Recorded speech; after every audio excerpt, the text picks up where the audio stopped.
हाय, उम्मीद करते हैं कि आप लोग बहुत ही अच्छे होंगे।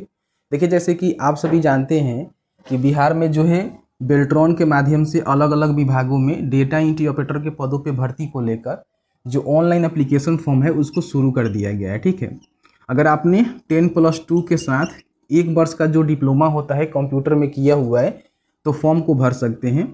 एप्लीकेशन फॉर्म जो है 20 फरवरी से लेकर 15 मार्च 2024 तक फॉर्म फिल किए जाएंगे। इस पीरियड में आप फॉर्म को ऑनलाइन मोड में ही भर सकते हैं। तो हमने जो है जानकारी आपको उपलब्ध करवा दिया हुआ है कि आपको जो है किस तरह से फॉर्म को भरना है। तो उस वीडियो को आपने नहीं देखा हुआ है तो प्लीज़ वीडियो को देख लीजिएगा, उसमें हमने सभी जानकारी को कवर कर दिया हुआ है। अब उसी वीडियो में जो है हमें बहुत सारे कमेंट देखने को मिले हुए हैं, जिसमें काफ़ी सारे लोगों ने पूछा हुआ है कि बेल्ट्रॉन के माध्यम से जो डेटा एंट्री ऑपरेटर के पदों पे भर्ती हो रही है वो भर्ती जो है हमारी किस तरह से होगी, क्या सरकारी जॉब होगा या फिर किस प्रकार का जॉब होगा, फिर यहाँ पे हमें जो है सैलरी कितना मिलेगा, और सबसे बड़ी बात कि हमारा भर्ती कहाँ होगा। ठीक है, और इसके बाद किस तरह से हमारा सिलेक्शन होगा, इससे जुड़ी जो है काफ़ी सारे जो कमेंट है हमें देखने को मिला हुआ है। तो आज की इस वीडियो में इसी से रिलेवेंट हम बात करने वाले हैं, और जो भी एक्चुअल जानकारी है जो कि नोटिफिकेशन में आया हुआ है उसके बिहाफ पे ही आपको जानकारी शेयर की जाएगी। तो प्लीज़ वीडियो शुरू से अंत तक लेकर जरूर देखेंगे, और वीडियो थोड़ा सा भी अच्छा लगे तो प्लीज़ वीडियो को लाइक कर देंगे। सबसे पहले हम बात कर लेते हैं कि बेल्ट्रॉन क्या है। ठीक है, आपको समझना चाहिए कि बेल्ट्रॉन क्या है, क्योंकि भर्ती आपका जो है बेल्ट्रॉन के माध्यम से ही कराई जाने की बात कही जा रही है, और बेल्ट्रॉन के माध्यम से ही आपका नोटिफिकेशन जारी किया गया है। बेल्ट्रॉन जो है एक मेन पावर एजेंसी है, जिसको आप एक तरह की भर्ती एजेंसी मान सकते हैं, जो कि पूरी तरह से सरकारी नहीं है। ये एक प्रकार से बिहार के अंतर्गत ही काम करने वाला एजेंसी है, जो कि जो भी लोग होते हैं उनको अपने हिसाब से भर्ती करके बिहार सरकार को अलग अलग विभाग में अलग अलग पदों पे रिक्रूटमेंट करवाती है। ठीक है, तो अभी जो है डीओ का भर्ती आया हुआ है, तो अभी जो है डेटा एंट्री ऑपरेटर का जो इन्होंने फॉर्म को शुरू किया हुआ है, तो उसमें आप डीओ के पदों पे भर्ती होना चाहते हैं तो इसके माध्यम से फॉर्म को अप्लाई कर सकते हैं। अब इसमें जैसे ही आप फॉर्म को भरेंगे तो बेल्ट्रॉन क्या करेगा कि सबसे पहले इसका जो भी चयन प्रक्रिया होता है उसको अपने हिसाब से फॉलोअप करवाएगा। उसको आप क्वालिफाई करेंगे तो क्या करेगा कि एक जो है पैनल तैयार कर देगा आपका। ठीक है, उसमें आपका नाम लिस्टेड हो जाएगा। अब जैसे ही बिहार के अलग अलग विभागों में, कार्यालयों में किसी प्रकार की डेटा एंट्री ऑपरेटर के पदों पे भर्ती आती है, जैसे कि मान लीजिए ब्लॉक में हो गया, हॉस्पिटल में हो गया, या फिर कहीं भी हो गया। ठीक है, बिहार में 40 प्रकार के अलग अलग विभाग है, उसका कार्यालय में ही कहीं ना कहीं आपको जॉब देखने को मिलेगा। तो इसी पैनल में से जब बिहार सरकार बेल्ट्रॉन को अधिसूचना देगी कि हाँ मेरे पास इस कार्यालय में भर्ती की जरूरी है, तो ये जो है इसी में से भर्ती करवाएगा। ठीक है, तो इतना समझ लीजिए कि आपका जो है पूरी तरह से सरकारी नौकरी नहीं है, ये आप सुविधा के आधार पे काम करेंगे, मतलब कि कॉन्ट्रैक्ट बेस पे काम करेंगे। लेकिन ऐसा नहीं है कि आपको जो है 1 साल 2 साल का ही कॉन्ट्रैक्ट कराया जाता है, ऐसा कुछ होता नहीं है। अभी तक जो भी लोग काम करते हैं ना वो 60 वर्षों तक काम करते हैं, कोई भी दिक्कत नहीं है। मतलब आपको बेल्ट्रॉन हटाता नहीं है, इन बातों को ध्यान रखेंगे। ठीक है, तो सबसे पहले समझ में आ गया कि मेन पावर एजेंसी है जो कि लोगों को सिलेक्शन करवा के रखता है, और बाकी जब भी बिहार सरकार से डिमांड करती है तो भर्ती करवाता है। ठीक है, तो पूरी तरह से आपका सरकारी नौकरी नहीं है, संविदा के आधार पे आप काम करेंगे, लेकिन हाँ 60 वर्षों तक काम करेंगे, कोई भी दिक्कत नहीं है, बहुत सारे लोग काम कर रहे हैं। पहला आपका डाउट क्लियर हो गया।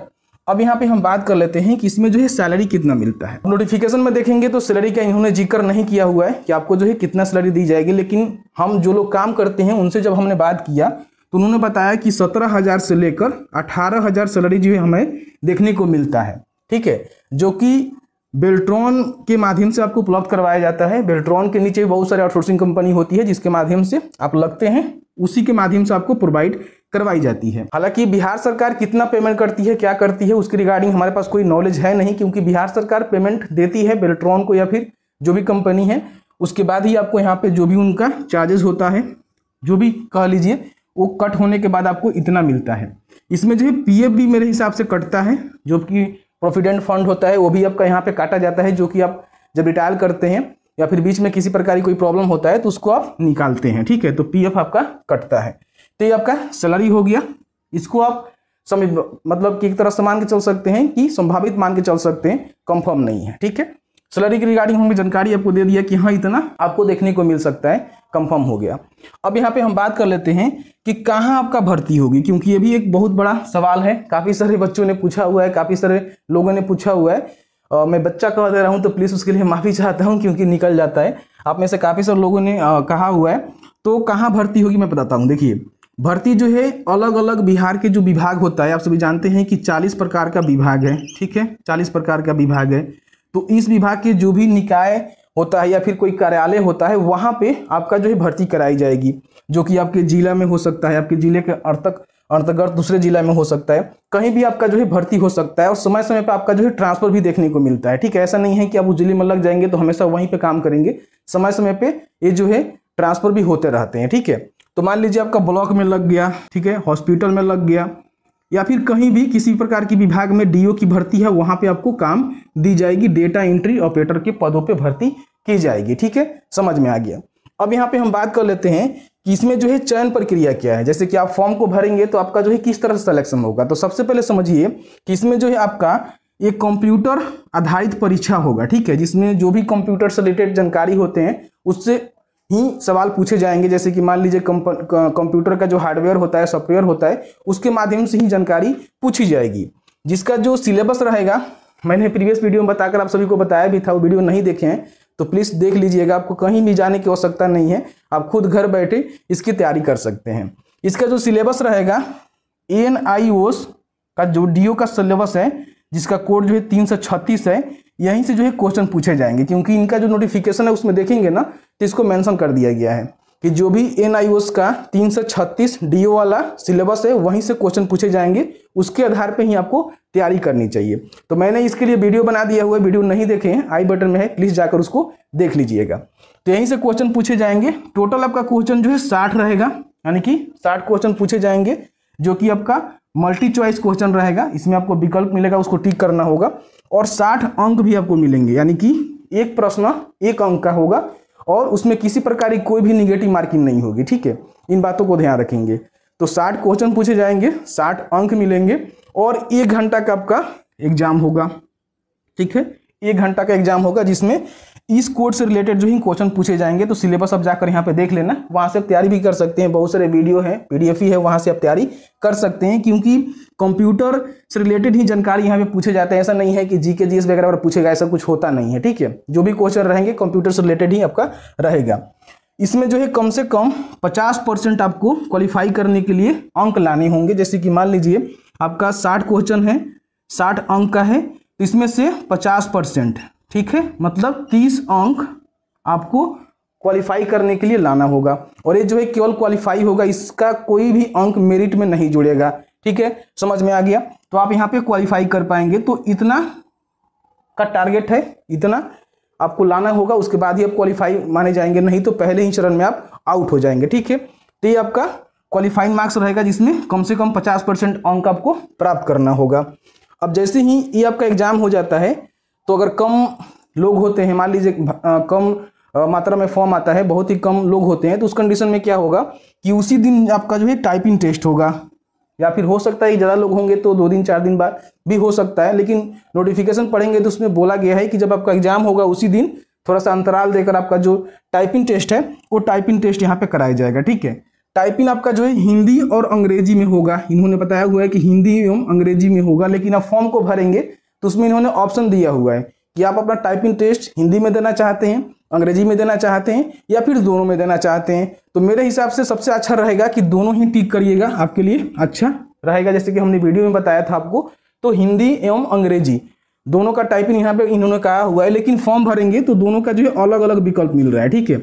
हिंदी का भी मिल रहा है, अंग्रेजी का भी मिल रहा है, या फिर आप चाहें तो हिंदी अंग्रेजी दोनों का भी यहाँ पे भर सकते हैं। तो देख लीजिएगा, यहाँ पे थोड़ा सा मैं डाउट में हूँ कि इसमें हिंदी अंग्रेजी दोनों टाइपिंग इन्होंने बोला हुआ है कि हिंदी एवं अंग्रेजी, ठीक है, यहाँ पे इन्होंने बोला हुआ है, ठीक है, जिसमें कम से कम हिंदी का जो करेक्ट आपका वर्ड पर मिनट रहना चाहिए 25 रहना चाहिए। जैसे कि हिंदी में जो भी आप टाइपिंग करेंगे तो कम से कम जो है 25 वर्ड पर मिनट आपका कम से कम होनी चाहिए, करेक्ट वर्ड होनी चाहिए, ठीक है। और अंग्रेजी की बात करें तो आपका जो है 30 वर्ड पर मिनट होनी चाहिए, जो कि करेक्ट होनी चाहिए, ठीक है। यहाँ पे इन्होंने बताया हुआ है कम से कम। इसमें जो SC ST होंगे उनको 10% छूट मिलेगा, और जो फिजिकली हैंडीकैप्ड होंगे 40% से ऊपर, ठीक है, उनको जो है 15% छूट यहाँ पे मिलेगा। ये बात इन्होंने बताया हुआ है कि अधिमानता दी जाएगी, मतलब कि यहाँ पे इनको एक छूट के रूप में इसको मान सकते हैं, ठीक है। इन्होंने नोटिफिकेशन में लिखा हुआ है, तो इसको आप चेकआउट कर लेना। आपका जो हिंदी टाइपिंग होगा वो जो है मंगल फॉन्ट पे होगा। अब में से काफ़ी सारे लोग कह रहे थे कि इसमें जो टाइपिंग होगा वो कौन से फॉन्ट पे होगा, तो आपका जो हिंदी टाइपिंग होगा, अंग्रेजी की बात नहीं कर रहे हैं, हिंदी टाइपिंग होगा वो जो है मंगल फॉन्ट पे होगा। तो इसी फॉन्ट पे आपको जो है प्रेस्टिक करना है। और बाकी जो आपका कीबोर्ड रहेगा वहाँ पे आपको जो देखने को मिलेगा रेमिगेंटन जेल कीबोर्ड होता है, लेआउट होता है, उस पर ही आपको टाइपिंग का प्रेस्टिक करना है। तो इसमें आपका हिंदी अंग्रेजी का टाइपिंग होगा। टाइपिंग में आपका 25 और 30 वर्ड पर मिनट आपका होनी चाहिए कम से कम, तो आप यहाँ पे क्वालिफाई हो जाएंगे, ठीक है। अब इसमें जो भी जितना अच्छा टाइपिंग करेगा, समझिए कि जितना अच्छा जिसका टाइपिंग होगा उसी का जो है मेरिट बनेगा, यहाँ पे समझ लीजिएगा। अब यहाँ पे देखिए डाउट फंस रहा है कि मेरिट जो है किस पे बनेगा, हिंदी टाइपिंग पे या फिर अंग्रेजी टाइपिंग पे। तो इन्होंने नोटिफिकेशन में देखेंगे तो इन्होंने बोला हुआ है कि जो भी हिंदी टाइपिंग है ना उसके जो प्राप्तांक होगा उसके अनुक्रम में जो है मेगा सूची बनाई जाएगी। तो ये मैं बात क्लियर नहीं कर पा रहा हूँ कि इन्होंने क्या लिखा हुआ है, आप नोटिफिकेशन खुद रीड आउट कर लेना, लेकिन इतना जानिए कि आपका जो है हिंदी और अंग्रेजी का जो भी टाइपिंग होगा यानी कि टाइपिंग होगा उसी पे आपका मेरिट बनेगा, इसका कोई रोल नहीं रहेगा एग्जाम का, ठीक है। तो इसमें जितना भी आप अंक लाएंगे उसके हिसाब से ही आपका यहाँ पे मेरिट बनेगा। और मेरिट बनने के बाद यहाँ पे आपका एक पैनल तैयार कर दिया जाएगा, मतलब उनके पास एक सूची आपका तैयार कर दिया जाएगा, ठीक है। अब इसी सूची में से जब भी बिहार सरकार डेटा एंट्री ऑपरेटर के पदों पे भर्ती मांगती है तो इसी में से भर्ती अलग अलग विभागों में, अलग अलग जिलों में, निकायों में या फिर जो विभाग का कार्यालय होता है वहाँ पे आपको भर्ती करवाई जाएगी। तो इस तरह से मैंने जो है सभी जानकारी को आपको बहुत ही आसान भाषा में समझाने की कोशिश किया हुआ है। उम्मीद करते हैं कि वीडियो आपको अच्छा लगा होगा, तो प्लीज़ वीडियो को लाइक कर दीजिएगा। और अपने भी फॉर्म को अभी तक नहीं अप्लाई किया हुआ है तो ऑनलाइन फॉर्म जो अप्लाई हो रहा है, जो कि 20 फरवरी से मैंने बताया कि 20 फरवरी से लेकर 15 मार्च तक फॉर्म को आप भर सकते हैं। यहाँ पे 18 से लेकर आपका जो है 59 साल के बीच में उम्र बोला गया है, तो इस उम्र को फुलफिल करते हैं तो फॉर्म को अप्लाई कर लीजिए, आपके लिए बहुत ही अच्छा मौका है। बाकी मैंने सभी जानकारी को क्लियर कर दिया हुआ है और जो भी इनका सिलेबस रहेगा यहाँ पे इन्होंने बताया हुआ है, तो हम इसका लिंक नीचे दे देंगे सिलेबस का, वो भी आप जाकर चेकआउट कर सकते हैं। नहीं तो वीडियो का भी लिंक दे देंगे, जो हमने वीडियो बनाया था कि किस तरह से आपको तैयारी करना है, उसकी भी जानकारी आप जाकर चेकआउट कर सकते हैं। बाकी इस वीडियो में किसी प्रकार की आपको डाउट्स है, मान लीजिए कुछ आपको लगता है कि हमने जानकारी को मिस किया हुआ है, तो आप हमें नीचे कमेंट सेक्शन में कमेंट करके पूछ सकते हैं। बाकी हम अपने हिसाब से जो भी नोटिफिकेशन में बातें कही गई है उसके हिसाब से जानकारी उपलब्ध कराने की कोशिश किया हुआ है। फिर भी आपके मन में किसी प्रकार की कोई भी डाउट्स होगा इस वीडियो से रिलेटेड तो आप हमें कमेंट सेक्शन में कमेंट करके पूछ सकते हैं।